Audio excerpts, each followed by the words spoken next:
Olá, tudo bem? Eu estou aqui hoje para compartilhar com você uma mensagem incrível que eu já compartilhei, inclusive numa igreja pela qual eu tenho muita estima, e hoje eu quero repetir essa mensagem porque eu acho ela edificante para a nossa vida. Eu sou Mário Franco, sou analista comportamental e hoje nós vamos trabalhar o seu desenvolvimento pessoal à luz de uma história bíblica, ok? Então, olha só. O nome da mensagem é Quando uma palavra muda tudo.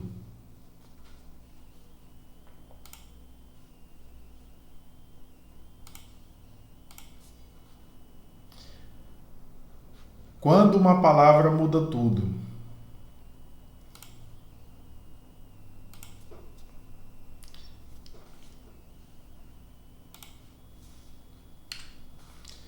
Como é que Deus cria as coisas? Como é que Deus cria tudo? Como é que ele faz o que ele tem para fazer?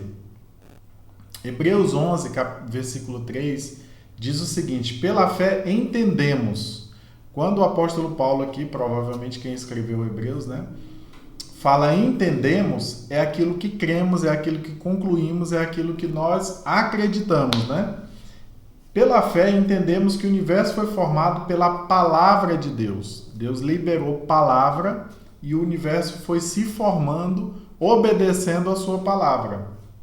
Um exemplo interessante disso é quando Jesus fala assim: se você disser a este monte, lança-te no mar, ele o obedecerá. Então ele está falando assim, a palavra, ela gera vida, ela gera matéria, ela é algo que inicia todo o processo de materialização daquilo que é subjetivo, espiritual, inexistente, abstrato.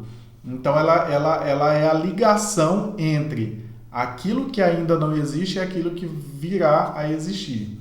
Então, pela fé entendemos que o universo foi formado pela palavra de Deus, de modo que aquilo que se vê foi feito do que não foi feito do que é visível. Então, uma coisa interessante também nesse sentido é que aquilo que cria está presente no que é criado, mas aquilo que é criado não pode conter, não pode se criar a si mesmo daquilo que como é que eu posso explicar o que eu estou pensando, né? Quando você cria algo, você tem a sua identidade naquilo que você criou. Mas o que foi criado não pode ter criado a si mesmo. Ele tem que ter sido criado por algo.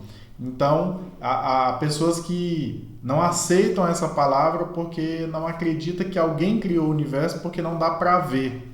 De igual modo, eu uso aqui um sistema operacional, não dá para ver quem criou ele. Agora, a essência dele, a identidade dele está aqui dentro.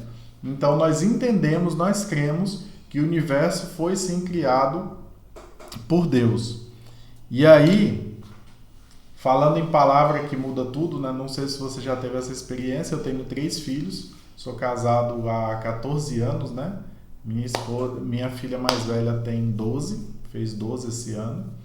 Então, de vez em quando acontecia isso daqui, né? Minha esposa chegava com um teste de gravidez e dizia: estou grávida. E isso muda completamente a sua visão de mundo, a perspectiva, o que você pensa. Por quê? Porque é uma notícia nova, é algo novo, né? Uma palavra que realmente muda tudo. Então entenda o seguinte. Vou só mudar aqui.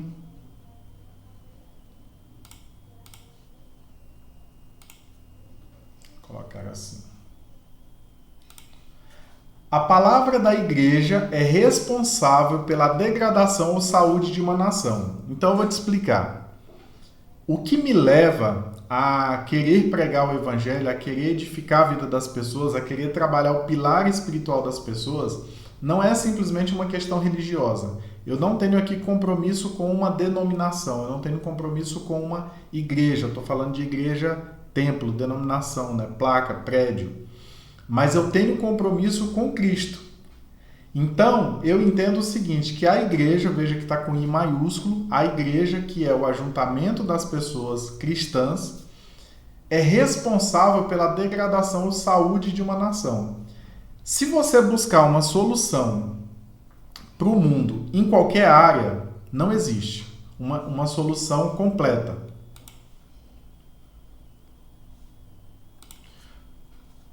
Uma solução completa. Não existe. Não existe uma solução plena. Até porque o mundo é irrecuperável. O sistema do mundo é irrecuperável. Ele só será recuperado por Cristo. Não necessariamente pela sua igreja nesse tempo, mas por Cristo. Agora, o ser humano é totalmente recuperável. O ser humano é capaz de, com a ajuda de Deus, ser recuperado. Agora, quando uma pessoa que crê em Cristo declara uma palavra a respeito de uma situação, a pessoa, ou melhor, a igreja, né, porque ela faz parte da igreja, que tem a solução para qualquer situação, de repente ela está dando um ultimato e dizendo algo bom ou ruim. Então, quando é negativo, aquilo que era a única solução, agora já não é mais. Então, a palavra da igreja é responsável. Se você diz assim, as pessoas não têm jeito, é isso que vai acontecer, porque o recurso maior que temos para a transformação de uma pessoa é Cristo. E Cristo decidiu se manifestar através da igreja.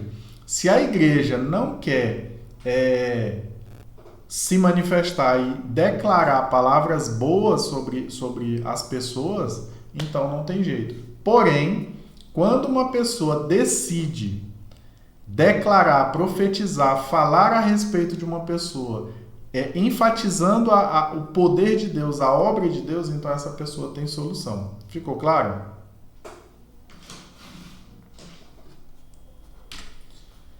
Quais palavras de Deus você tem guardado? O que Deus te disse que você guardou? O que você ouviu? O que você concluiu que você guarda no seu coração?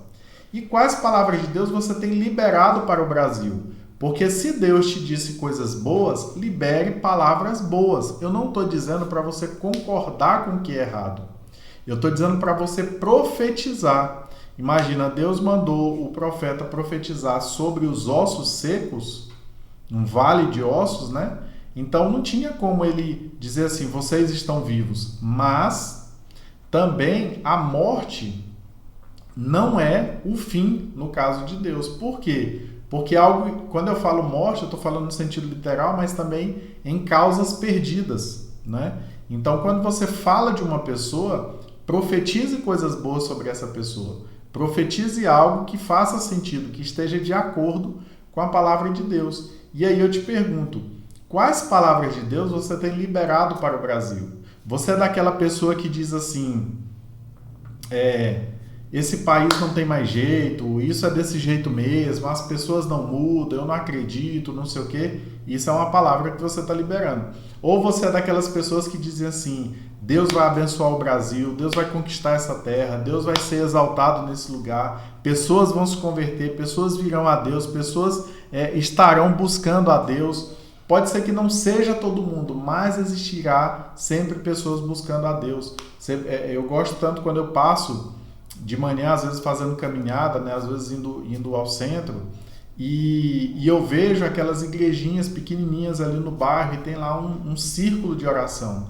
Tem ali as irmãs orando, os irmãos, e aí eles estão orando por quem? Por eles mesmos, pelas suas famílias, amigos e também pelo Brasil. Então essas pessoas acreditam que é possível salvar o ser humano. Do mundo todo, o que tem valor para Deus é o ser humano. E é por esse que a gente vai orar. O efeito de uma palavra na vida de uma mulher estéril. Então, vou te falar aqui da mãe de um dos maiores profetas, se não o maior, né? Uma pessoa de um exemplo incrível. E só que essa mulher era estéril. E ela recebeu uma palavra que mudou tudo na vida dela. Uma palavra apenas. Então, quando a gente fala uma palavra, não quer dizer simplesmente algo expressado de forma verbal, mas o sentimento, o pensamento e todo o contexto espiritual junto nessa palavra, junto nessas sentenças ditas, né? Então, ela era estéril e aí nós vamos ver aqui como foi o desenrolar da situação. Para você contextualizar, se você quiser abrir aí a Bíblia, né? primeiro livro de Samuel, capítulo 1, do versículo 16 ao 18. Ana era estéril, era casada, né? E ela era estéril e ela se sentia muito mal por ser estéril. Naquela época era uma questão até social, né? Uma questão religiosa. Acreditava-se que uma mulher estéril teria ali algum certo tipo de maldição, sei lá. E aí ela era estéril e ela estava orando no templo. E olha o que aconteceu. Ela orando, ela estava ali com a cabeça baixa e pelo contexto aqui parece que as forças dela já tinham ido embora, né? E ela continuava orando e pelo jeito não estava se alimentando também, de certa forma jejuando. E aí o sacerdote do templo chega ali e começa a acusá-la, dizendo que ela estava, no caso, bêbada, né? Que era de manhã ainda, ela já estava embriagada. E ela responde para ele assim: não julgues tua serva uma mulher vadia, ou seja, uma pessoa que está embriagada a essa hora. E estou orando aqui até agora por causa da minha angústia e tristeza. Então ela sentiu uma angústia muito grande por não poder ter filhos.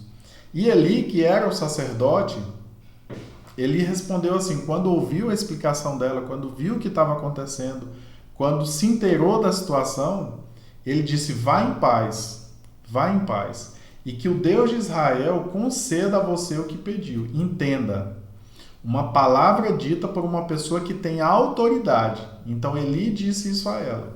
E ela disse: espero que sejas benevolente para com tua serva. Então ela seguiu seu caminho, comeu e seu rosto já não estava mais abatido. Por que não estava abatido?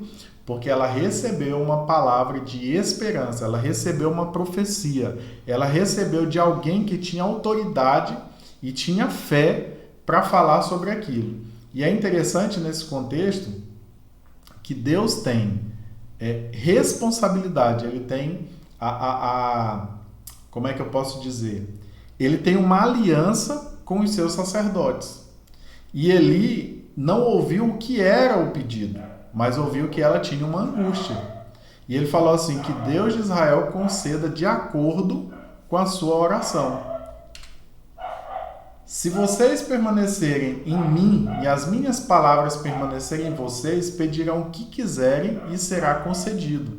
Então, quando você tem uma ligação com Deus, que você continua, que você permanece, que você está junto com Ele, as palavras que saem da sua boca têm a ver com aquilo que você crê, com aquilo que você vive, com aquilo que você experimenta de Deus. E ele fala assim, se vocês permanecerem em mim e as minhas palavras, ou seja, aquilo que Jesus disse durante todo aquele ministério, se aquilo continuar encontrando lugar no coração do homem, dos discípulos aqui no caso, vocês vão pedir a Deus o que vocês quiserem e vai ser concedido. O que significa vai ser concedido? Porque a própria oração já é de acordo com a vontade de Deus. Está em João 15, 7. Nesse livro, o Robert Kiyosaki, ele fala sobre o sistema educacional, né? Como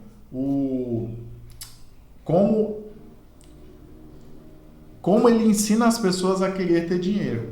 Mas uma vez que consegue, não ensina o que fazer com ele.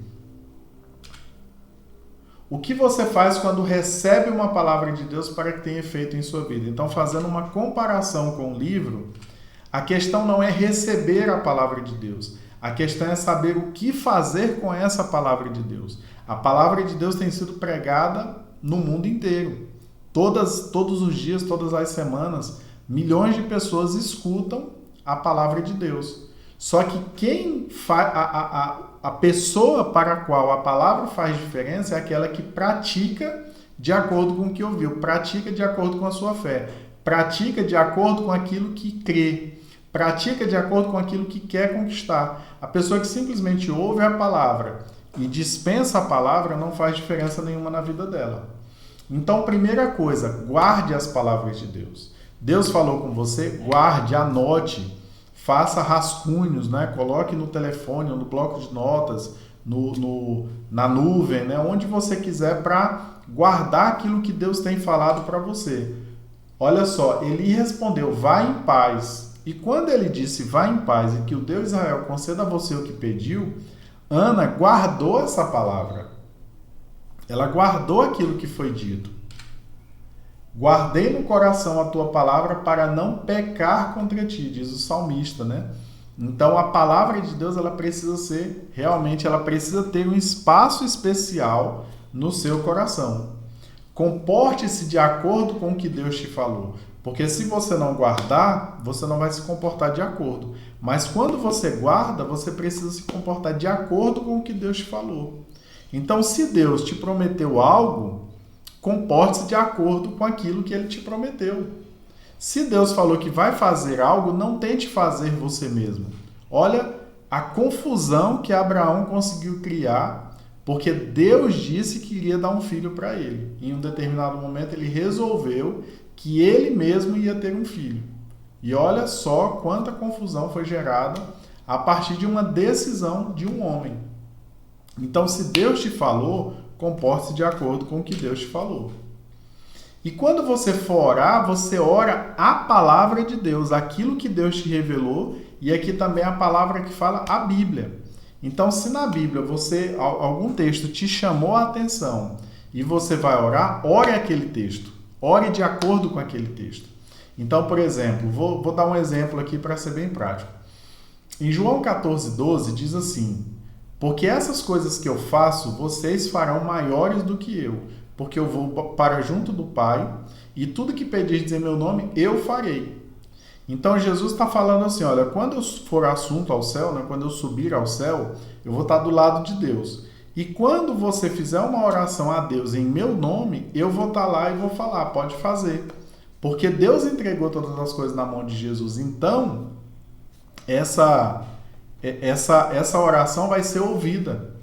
Então você ora a palavra de Deus. E aí, se você está pegando João 14:12 e você quer, por exemplo, ser usado por Deus para realizar um milagre, faça isso.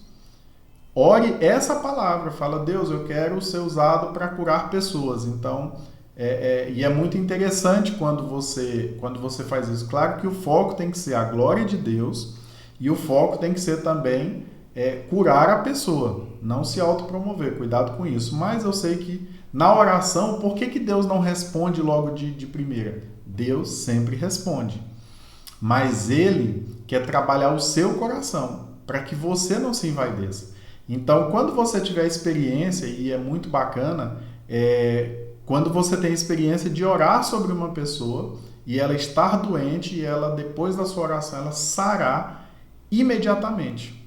Então isso é prazeroso, isso é bom. E aí você lembre-se de glorificar a Deus. É muito bom quando você ora por uma pessoa que está possessa de um demônio e logo depois essa pessoa fica livre desse demônio. Então entenda, por isso que eu digo, o foco é a glória de Deus. Ele tem que receber toda a glória. E também a motivação que eu tenho é fazer a vontade de Deus, que é libertar a pessoa. Não é simplesmente fazer show, né? Mostrar que eu sei orar, que eu expulso o demônio e tal, não é nesse sentido. Então, quando você for orar, você ora a palavra de Deus, Deus vai responder a sua oração, vai preparar o seu coração para te dar aquilo que você quer. Salmo 119, 105, eu gosto demais desse versículo, que ele fala assim, ó: a tua palavra é lâmpada que ilumina os meus passos e luz que clareia o meu caminho. Tem uma tradução mais antiga, né? A tua palavra é lâmpada para os meus pés e luz para o meu caminho, né? Salmo 119, 89. A tua palavra, Senhor, para sempre está firmada nos céus. Então entenda que tudo que existe na terra, tudo que existe de material é criado no sobrenatural. Tudo que existe, entenda, o mundo espiritual é muito maior que o mundo físico. Então, se você quer saber como isso funciona, você precisa entender que tudo que existe no mundo material, no mundo natural, ele primeiro teve que existir no mundo espiritual.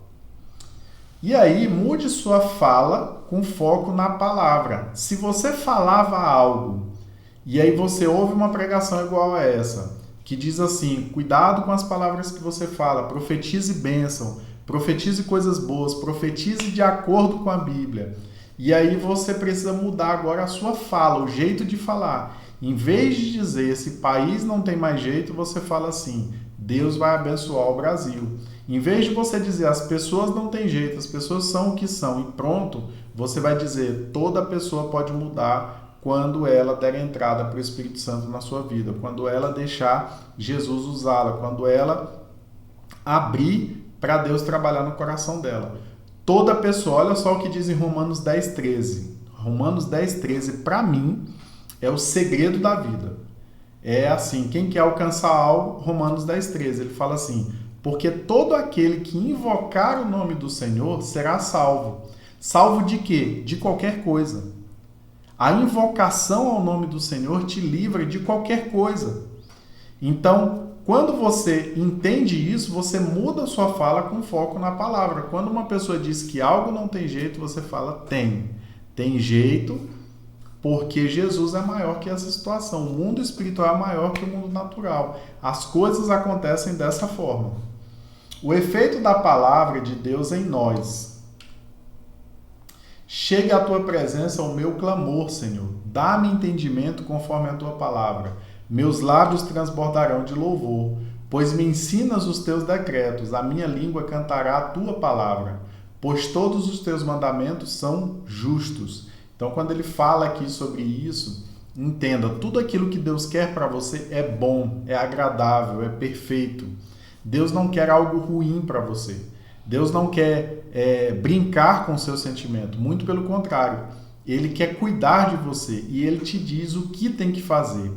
Para você que de repente quer aprender mais sobre essas questões, eu vou deixar um card bem aqui, sobre a série que eu estou fazendo do livro de Provérbios. Então, todo mês eu faço daquele mês. No próximo mês eu tiro, né, o mês passado e faço daquele mês. Então, se você quer acompanhar esse mês agora, você já acessa lá no card aqui, eu vou deixar a playlist e aí ele vai direto para as reflexões desse mês, tá bom? Sabe o que é mais real do que você está vendo ou sentindo? É o que Deus disse. Então, o que Deus fala é real. O que Deus diz é real. O que Deus diz criou tudo que você pode ver, sentir, ouvir, o que você imagina. Todas as coisas foram criadas pela palavra de Deus. Ande com pessoas que tenham a ver com o que Deus te falou. E esse ponto aqui é interessante. Por quê? Porque se você anda com pessoas que minam o seu sonho, que minam o que você falou, que desgasta a sua fé, você acaba, dali a pouco, se comparando com elas. Você acaba indo no rumo delas, sendo influenciada por ela. Por quê? Eu vou te explicar. Você fala assim, Mário, eu posso andar com pessoas que não tenham a mesma fé que eu tenho, mas eu continuar tendo fé. Vou te falar por que isso não é só desafiador, é praticamente impossível. Nós temos a maior parte das nossas sensações no mundo natural. Então você é feito de corpo, alma e espírito. Mas você tem mais facilidade de sentir o seu corpo, de ver o seu corpo, de saber o que o seu corpo está sentindo, de ter... Talvez isso nem faça sentido para você. Você fala, lógico. Mas o teu espírito, ele também tem desejos, anseios, vontades. Ele existe. Ele tem ali atributos, né, que você poderia usar e não usa porque você não sente tanto assim o espírito. Você não consegue acessar o seu espírito com tanta facilidade. E aí, você fala assim, quando você anda com alguém que só enxerga o natural vai começar a fazer mais sentido. O natural vai começar a fazer mais, vai ter mais a ver com o que você quer alcançar. Então, é a pessoa que tira os olhos do mundo espiritual, do reino dos céus, de Deus, e começa a colocar os olhos no mundo. E o que acontece com essa pessoa que começa a colocar os olhos no mundo? Ela começa também a agregar pessoas que têm essa visão totalmente natural, carnal e aqui. Quer dizer que eu não posso ver? Eu não estou dizendo isso. Não seja extremista. Eu estou dizendo que quando você começa a observar, quando você começa a esquecer das coisas espirituais e começa a andar pelo que você vê, essas coisas que você vê fazem mais sentido e é muito mais rápido para você se adaptar ao mundo do que você se adaptar ao espiritual. Entende? Porque não é todo mundo que consegue acessar. Muitas pessoas vivem sazonalmente de experiências espirituais, né? É muito raro achar alguém que viva o tempo todo no espiritual. Nem sei se existe, né? Mas a pessoa vai no espiritual, por exemplo, num culto de domingo, no encontro, fala em línguas, é batizado no Espírito Santo, tem alguma experiência, mas no outro dia ela precisa estar no trabalho, 8 horas da manhã, e ela precisa ralar, e ela precisa... Então ela começa aquele dia todinho ali, ela está lidando com o mundo natural. Se quando ela chegar à noite, se quando ela tiver um tempo ali no serviço, se ela não tirar um tempinho para orar, ler a Bíblia, jejuar, estar em constante comunhão com o Espírito Santo, ela se envolve nas coisas naturais e acaba esquecendo o espiritual. Então, por isso que Paulo orienta o seu discípulo dizendo assim, olha, um soldado que foi arregimentado para as coisas espirituais, para o ministério, ele não fica, não se envolve com as coisas desse mundo. Quando ele fala envolver, é no sentido de você estar tão presente no mundo natural que você acaba esquecendo. E aí você fala assim, isso daí serve para pastor, missionário e tal. Não. Se nós cremos que o sacerdócio é universal para todo mundo tem acesso a Deus, então você, de acordo com Romanos 14:12, você tem um ministério pessoal diante de Deus. Então você precisa acessar essas coisas do Espírito, tá bom? E como você começa a fazer isso? Lendo a palavra de Deus. Lendo a palavra de Deus e andando com pessoas que tenham a ver com o que Deus te falou. Essas pessoas vão ter defeitos? Sim. Elas vão fazer coisas que você discorda? Sim. Se forem coisas pequenas, né, irrelevantes, você continua andando com elas. Se for outras coisas, aí você realmente se afasta. Mas você precisa andar com pessoas que tenham a ver com o que Deus te falou. Se Deus te falou para ir num rumo, não vá para outro, vá para aquele rumo. Mude suas prioridades com a palavra em mente. Então, qual é a minha prioridade? Qual é a sua prioridade? Qual deve ser a prioridade de alguém que conhece, de alguém que lê a palavra, de alguém que ouviu uma palavra de Deus? Então, as suas prioridades precisam acompanhar essa palavra. De repente, olha só, tem uma pessoa lá, vamos usar um caso fictício, supondo que seja você ou eu, mas de forma que seja fictícia. De repente, tem uma pessoa lá que o foco é ganhar dinheiro, é montar empresa, fazer isso e aquilo. E aí, a pessoa ouve a palavra, se converte, começa a entender as coisas espirituais e ele continua tendo o que ele tinha antes, mas agora a prioridade dele, prioridade quer dizer o que vem primeiro. Aquilo que era prioridade antes passa a não ser mais prioridade. E agora a prioridade dele é buscar as coisas espirituais. Até o apóstolo Paulo fazia tendas, porém, ele não tinha isso como um objetivo de vida. Era simplesmente uma coisa secundária. Mas a prioridade dele era pregar o evangelho da graça. Fico acordado nas vigílias da noite para meditar nas tuas promessas. Então, olha só. Também medite naquilo que Deus te prometeu. E prepare-se para o cumprimento da palavra. Não é simplesmente você fazer os passos anteriores, mas você se preparar para quando Deus efetivar a sua promessa. Então, no caso de Ana, não está escrito na Bíblia dessa forma, mas imagino eu que assim, ela começou a preparar o berço, ela começou a pensar em que berço que ela iria usar, né? Nem sei se nessa época tinha berço, mas se houve uma promessa, se você crê naquilo, você começa a se preparar de acordo com o que Deus está te prometendo. Esteja sobre nós a bondade do nosso Deus soberano. Consolida para nós a obra de nossas mãos. Consolida a obra de nossas mãos. Então, Deus, quando Ele diz uma palavra, Ele começa a se preparar para cumprir essa palavra. Olha só, em Gênesis 3, Deus fala assim, a semente da mulher pisará na tua cabeça, falou para a serpente. Olha lá Jesus nascendo lá na frente, lá no Apocalipse, ele pisando na cabeça da serpente. Entende que a promessa de Deus, ela não tem um prazo do nosso tempo, mas ela vai se cumprir. E como terminou a história, né? Na manhã seguinte, eles se levantaram e adoraram o Senhor, então voltaram para casa em Ramá. Era onde Eucana e Ana moravam. Eucana teve relações com sua mulher Ana e o Senhor se lembrou dela. Às vezes você vê algumas frases no Antigo Testamento que parece assim que Deus não dava muita importância ao ser humano. Deixa eu te explicar. No Antigo Testamento, o Espírito Santo não habitava dentro das pessoas, ele habitava sobre. Então você vai ver muito isso, porque não existia essa relação íntima que é possível hoje em dia. O que mudou? Jesus Cristo de Nazaré. Depois dele é que o Espírito Santo começou a habitar dentro da pessoa. Então fala assim, quando Davi tocava a arca, o Espírito vinha sobre ele. Porque o Espírito Santo não habitava dentro de Davi. E hoje não, hoje quando uma pessoa se torna cristã, o Espírito Santo passa a habitar dentro da pessoa. Só dar uma olhada aqui como é que está a gravação, tudo ok. Então, quando fala o Senhor se lembrou dela, porque não sei se você percebeu essa situação, Ana não declarou que Deus respondeu a sua oração, entende? Porque nessa época, a fala de Deus era vinda pelo sacerdote e depois para o povo. Existem raras exceções onde Deus falava diretamente com as pessoas. Geralmente ele falava através de profetas, de sacerdotes e tudo mais.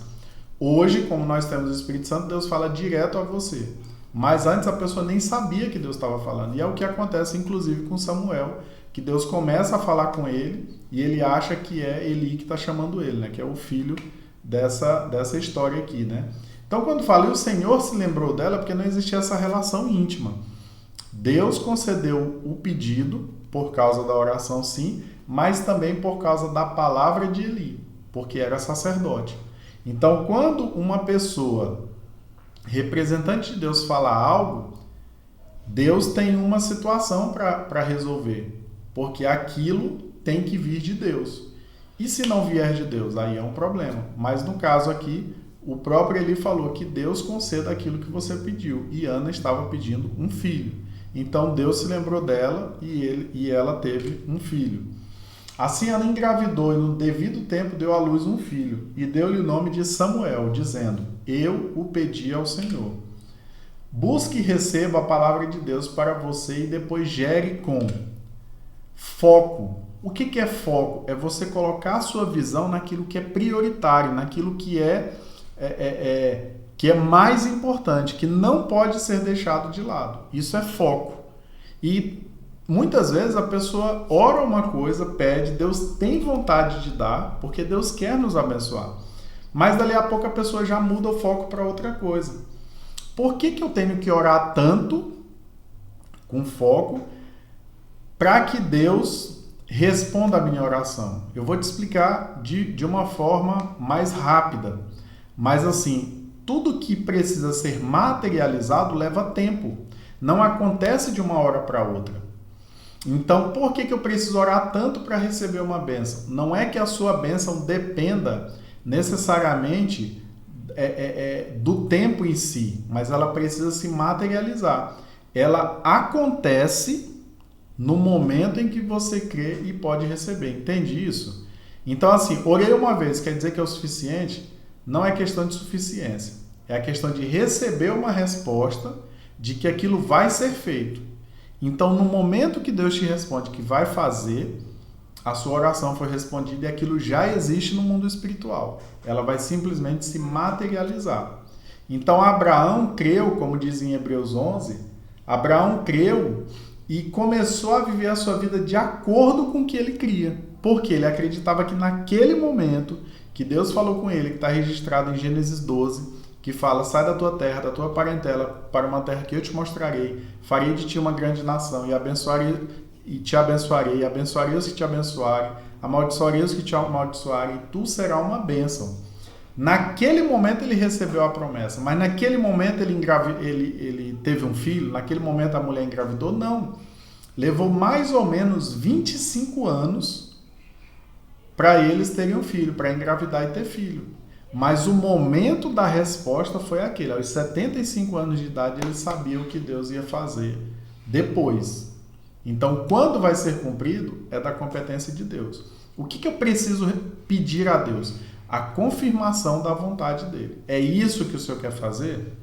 Então, se é isso, o foco tem que estar aí. E Quando eu tenho foco, eu oro por aquilo.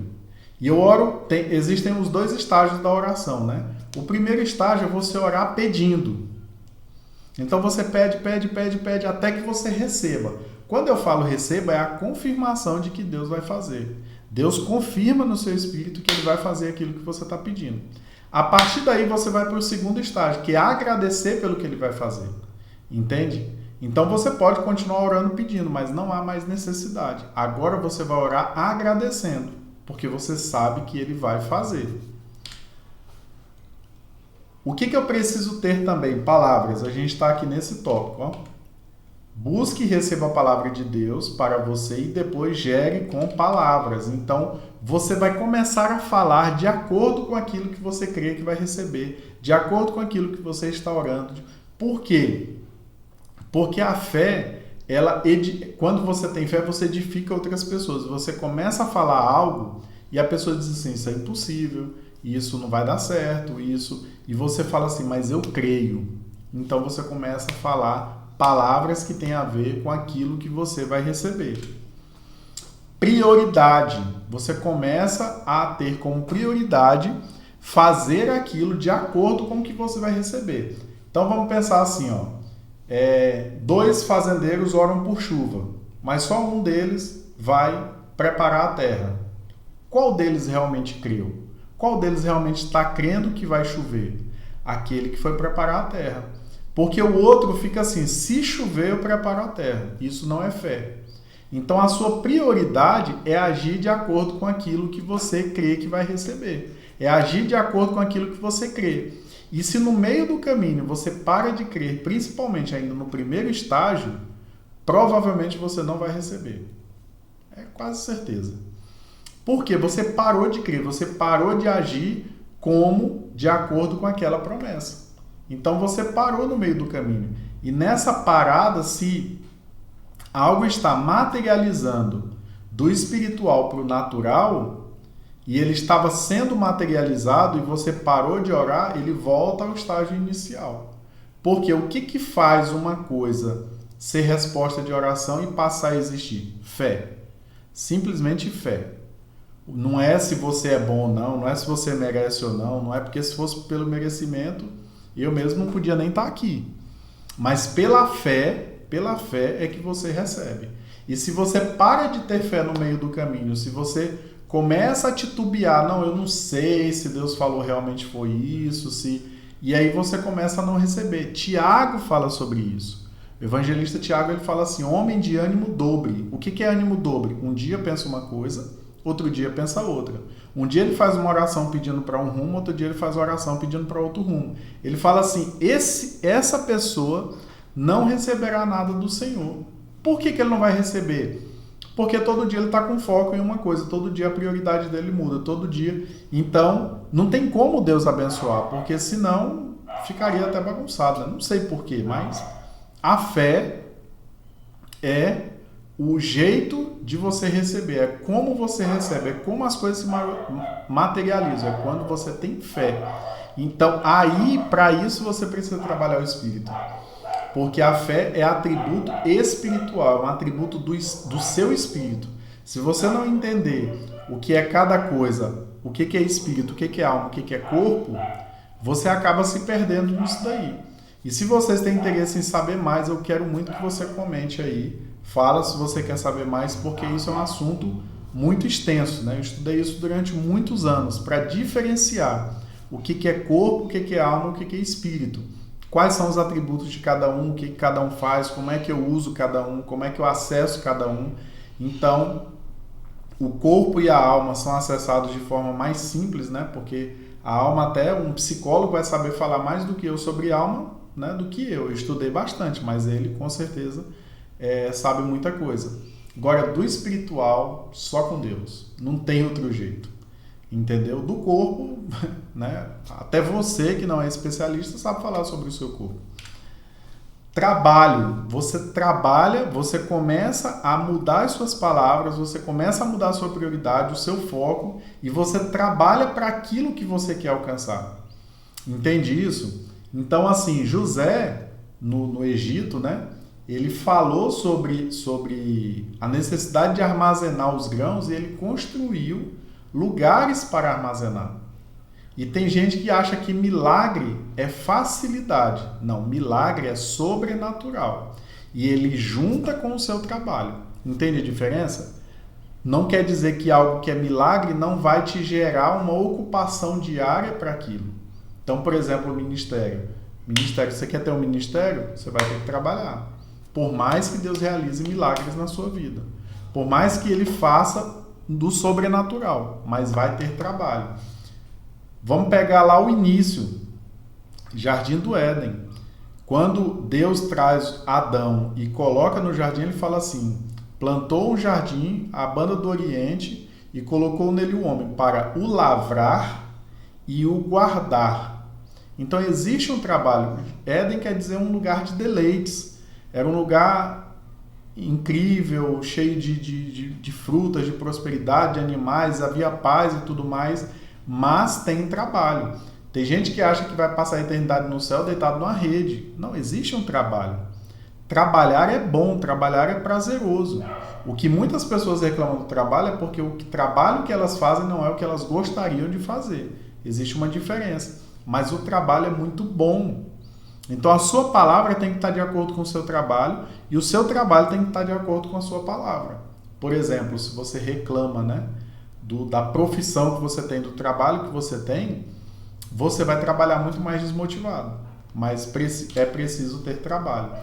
Expectativa é uma das coisas que mais ativam a sua fé.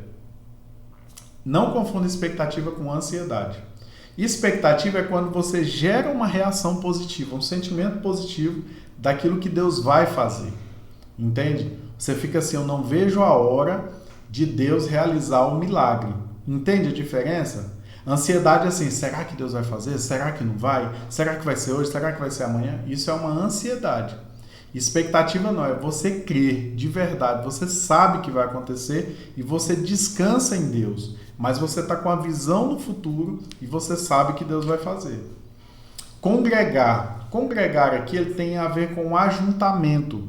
Então entenda assim, eu falei que não tenho compromisso com uma denominação, com uma igreja, no sentido de prédio ou denominação, mas eu congrego, eu tenho uma igreja, sou regular, tenho ministério lá, trabalho lá, sou envolvido com a igreja, porque o congregar é importante. Andar com pessoas que tenham a fé, ou pelo menos similar, né? A fé que você tem. Igreja, no sentido de denominação, tem muito mais a ver com a afinidade. Com qual igreja você tem afinidade? Não existe uma igreja perfeita, não existe como você congregar no céu antes de ir para lá, entende? Então aqui a gente vai congregar com pessoas que tenham outros defeitos. Como é que eu faço para escolher uma comunidade de fé, né? Primeiro, eu tenho que ver se Cristo é honrado. Então, é Cristo que é honrado lá na frente? Quando as pessoas pregam é sobre Cristo? Ou são aquelas palavras enormes, cheias de historinha, piada, louvor e tudo mais, que não tem nada a ver, que em momento algum fala de Cristo? Não existe igreja cristã sem Cristo, não existe pregação sem Cristo no meio. Não existe como ele ser participante do culto. Cristo é o Senhor para ser adorado no culto. Então, se você vai em um culto, vai em uma reunião e Cristo não foi adorado, então sai fora desse lugar. Pode ter o nome que for na placa lá fora, mas a reunião não está com foco em Cristo. Se as pessoas estão lá só assim, enfim, Cristo precisa ser honrado. Segunda coisa, a Bíblia tem que ser pregada. Eu não posso falar de Cristo sem estar de acordo com a Bíblia. Não é usar a Bíblia, que eu posso pegar a Bíblia e usar ela, manipular, né? Mas é de acordo com a palavra. Para isso você também tem que ler, tá bom? E você tem que sentir, a terceira coisa para você escolher uma igreja, é que você tem que se sentir bem naquele lugar. Você tem que ter afinidade com as pessoas que estão ali. Como eu disse, você vai encontrar pessoas cheias de defeitos. Você vai encontrar de vez em quando uma coisa ou outra que você não gosta, mas você tem afinidade, então congregar. Olha o que ele fala sobre congregar aqui. A fé vem pelo ouvir, e ouvir a palavra de Deus, né? Então aqui está na linguagem mais moderna. A fé vem por ouvir a mensagem, e a mensagem é ouvida mediante a palavra de Cristo. É o que diz em Romanos 10:17. O que quer dizer isso? Você, aumenta a sua fé de acordo com o que você ouve a mensagem do Evangelho da Graça. Você aumenta a sua fé. Agora, onde é que eu escuto isso? Porque hoje, né, a igreja tem sido muito atacada nesse sentido, de um monte de coisas, né? Por exemplo, fala assim, a igreja não paga imposto. Cara, paga sim. Sabe como? Quantas pessoas têm fé hoje e deixaram as ruas, abandonaram o crime e tudo mais, e têm uma vida mais correta porque estão na igreja? Quanto isso custou para o Estado? Nenhum centavo. E quanto vale essa vida? Quanto é? Olha só. Então, quando alguém atacar a igreja, lembre-se assim, imagina, tira todas as igrejas da sua cidade. Meu irmão, o povo vai se trucidar. Gente que às vezes batia na mulher, se converte, passa a amar a sua esposa. Gente que espancava os filhos na hora de corrigir, e agora, por serem crentes, o Espírito Santo fala, não é esse o jeito que eu te corrijo. E a pessoa muda o seu modo. Pessoas que eram brutas, que talvez... Eu sou um caso desse, se eu não tivesse me convertido, eu estaria ou no cemitério, ou na CPP. Ou morto, ou preso. Então, quanto custou isso para o Estado? Nenhum centavo. Então não ataque a igreja, porque ela faz um trabalho que é incrível e que isso vai ser colocado no dia do julgamento, entende? Todos nós vamos nos encontrar lá. Então não fica pensando assim, as pessoas fazem coisas erradas, não sei o que. Cara, tudo vai ser colocado. Imagino eu, com a tecnologia que existe hoje, e eu acho que a do céu é muito superior, um telão bem grande e mostrar para todo mundo todos os pecados que você não confessou. Então o negócio aperta para o teu lado. Então, você precisa ouvir a mensagem de fé. Por isso, na hora de escolher uma comunidade de fé para você congregar, você precisa escolher uma comunidade que pregue Cristo, que pregue a palavra. Não alguém que fica enrolando lá, cantando um monte de musiquinha e 15 minutinhos ali, 10 minutinhos falando sobre a palavra e que é nada com nada, é mamão com açúcar, entendeu? Você precisa mergulhar na palavra e entender, tá bom? Não deixemos de reunir-nos como igreja, segundo o costume de alguns, mas encorajemo-nos uns aos outros, ainda mais quando vocês veem que se aproxima o dia. Vê que o dia está de letra maiúscula. Dia aqui está falando do dia da volta do Senhor, o dia da vinda de Cristo, o dia que ele vai sentar e julgar as nações, todo mundo, desde Adão e Eva, Sete, Caim, Abel, Enoque, Melquisedeque, Matusalém, Davi, todo mundo vai passar pelo julgamento. Você entende isso? Então, e ele fala assim, não deixemos de reunir-nos. Por quê? Porque a igreja, por mais imperfeita que ela seja, em alguns aspectos, ela tem a função, né, de juntar pessoas que tenham essa fé em Cristo para crescer em fé. Porque não tem como uma pessoa ser perfeita, né? Então ela se junta ali e ela vai, um imperfeito daqui, outro imperfeito dali, como diz a Bíblia, né? O ferro com ferro se afia. No princípio, Deus criou os céus e a terra. E essa é a passagem que eu mais gosto. Para te falar a verdade, assim, não sei se é gostar, mas assim, mais me chama a atenção, né? Tem gente que fala assim, não, a Bíblia não prova que Deus existe. Lógico, eu nunca li um livro, e olha que eu já li um bocado, eu nunca li um livro que começa provando que o autor existe. Eu acho que isso é desnecessário. Se uma pessoa vai escrever sobre alguém, já pressupõe que essa pessoa existe. Tem gente que fala assim, eu não acredito na Bíblia. Meu amigo, isso é uma questão sua com Deus. Eu não tenho nada a ver com isso. Eu sei que são pessoas que tiveram vida com Deus e escreveram a respeito do que tiveram. Aqui não tem o sentido de ser, de defender uma ideia, de provar que Deus existe. Por quê? Porque as pessoas que tiveram uma experiência com Deus, elas sabem que Deus existe. E elas sabem que Deus tem o controle de tudo. Então eu gosto muito desse versículo, dessa passagem que eu vou ler agora. No princípio Deus criou os céus e a terra. A terra, porém, era sem forma e vazia. Trevas cobriam a face do abismo e o Espírito de Deus se movia sobre a face das águas. Então imagina um empreendimento que se torna sem forma e vazia. Porque ele criou os céus e a terra. E a terra ficou sem forma e vazia. Um dos empreendimentos deu errado. E aí ele fala assim, e disse Deus, haja luz, e houve luz. E aqui foi criada a luz. E esse foi o primeiro dia, e ainda não havia o sol. Tem gente que acha que a luz tem a ver só com o sol. O sol é um tipo de luz. Existem várias outras luzes, né? E aí ele fala que disse Deus, haja luz e houve luz. O que Deus fala, acontece. O que Deus diz é real. O que ele diz que vai acontecer, vai acontecer. Ah, mas eu não creio. Problema seu, mas que vai acontecer, vai. Entende? Quando Deus diz, tanto é que assim, ó, se a gente fosse olhar por essa ótica, Deus chama Abraão, ele promete um filho, promete fazer dele nações, né? Que nações nasceriam ali do casamento dele, do filho dele.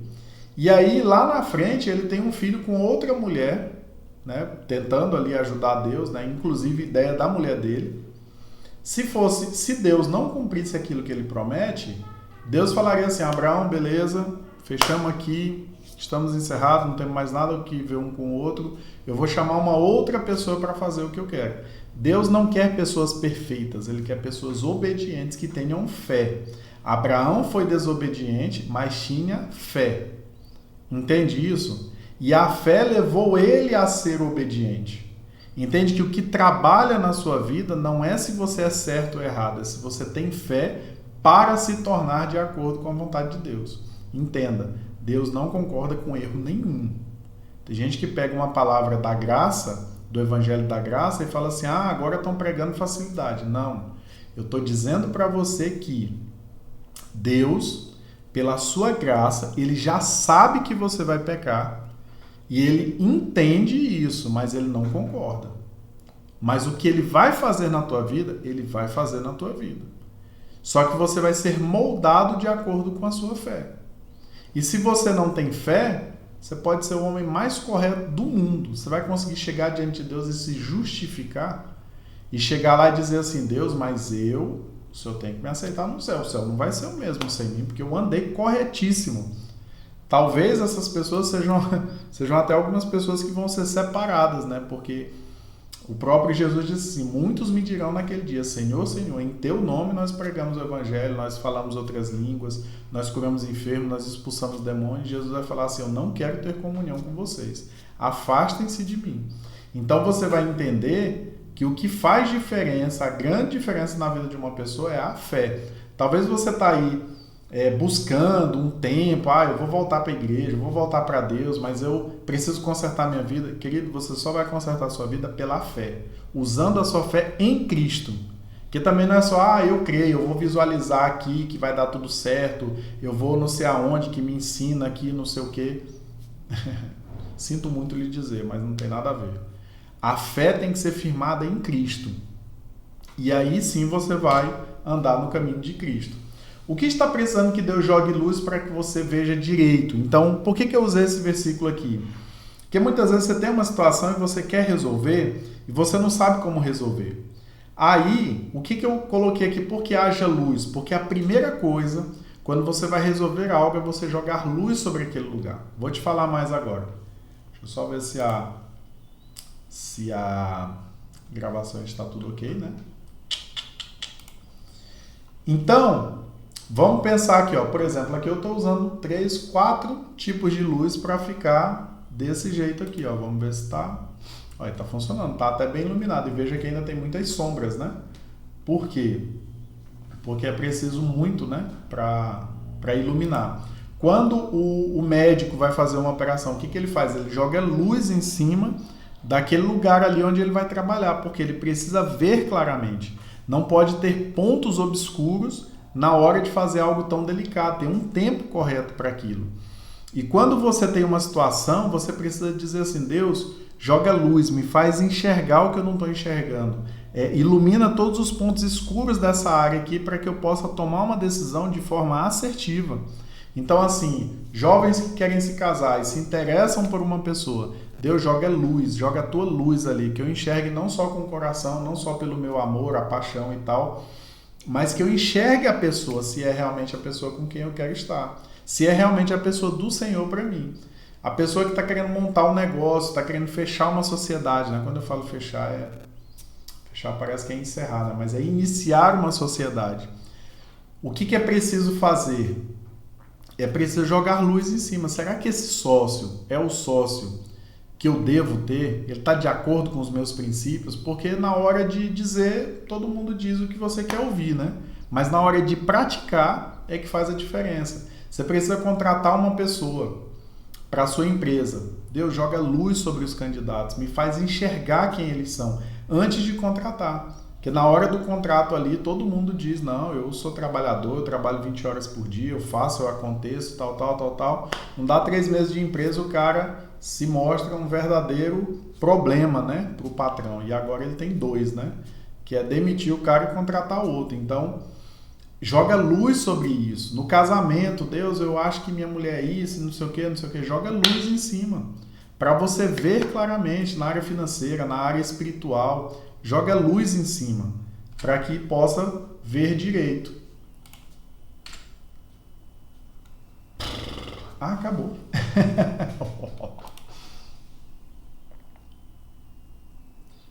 Vamos ver aqui. Então, assim, para mim foi muito enriquecedor compartilhar esse material com você. Como eu disse, essa é uma pregação que eu fiz há um tempo atrás numa igreja, né, que eu tenho muita estima por ela. Eu acho que até está aí no YouTube essa pregação. E é muito bom compartilhar sobre palavra, porque a palavra faz toda a diferença na vida de uma pessoa. Faz toda a diferença na vida de todo mundo, né? E cultive boas palavras, guarde palavras e coloque para você palavras positivas, né? Inclusive da Bíblia. Uma coisa que eu acho interessante fazer é você pegar a Bíblia e você ver o que Deus diz a respeito do ser humano que se encaixa para você, que tem a ver com você, que pode se tornar uma palavra real para você. Então, uma das coisas que fez total diferença para mim foi quando eu percebi essa posição de ser filho de Deus. Não ser simplesmente assim um estado momentâneo, ser filho de Deus, mas sim uma posição. Então, tem gente que acha assim, a salvação se perde. Não se perde, porque não tem como perder algo que Deus te deu. Não tem como, eu tenho 3 filhos, não tem como um deles deixar de ser meu filho. Depois de ser filho, não tem como voltar atrás e não ser filho. Então, a palavra de Deus, ela deixa isso muito claro, né? E aí eu comparo muito, eu já contei isso aqui, né? Eu comparo muito como se o senhor de um lugar fosse na senzala e dissesse, todos que quiserem ser meus filhos, podem vir que eu quero adotar filhos. Eu só tenho um e eu quero adotar mais. E aí alguns acreditam, outros não, e tem alguns que aceitam. E eu sou um desses que aceitou, né? E vou lá morar num casarão lindo, num castelo que seja, né? Junto com aquela pessoa muito rica. Mas eu tenho 3 tipos de atitude que eu posso desenvolver morando ali. A primeira é continuar com a mentalidade de escravo. Então a própria Bíblia diz que não é bom que o escravo domine sobre príncipes. Por que isso? Porque mentalidade de escravo só te leva para o buraco. Mentalidade de escravo é ruim. Mentalidade de escravo, não existe sabedoria na escravidão. Não existe sabedoria na mentalidade de alguém que se sente ou que age como escravo. Certo? Então o outro tipo eu vou falar dos 2 extremos, né? Então, um extremo é eu ir morar, eu aceito ir morar naquela casa, mas eu fico com medo de que esse senhor me mande de volta para a senzala. Isso nunca vai acontecer com Deus, certo? Mas é como se eu vivesse com esse medo. O segundo tipo é o extremo oposto, que é quando uma pessoa decide realmente se comportar como filho. E ele fala assim, não, eu sei que eu não vou ser mandado embora, ok. Aí ele começa a se comportar como filho. Ele começa a entender que ele é herdeiro de tudo aquilo, que tudo aquilo é para ele e tudo mais. Então são 2 opostos. O que está no meio?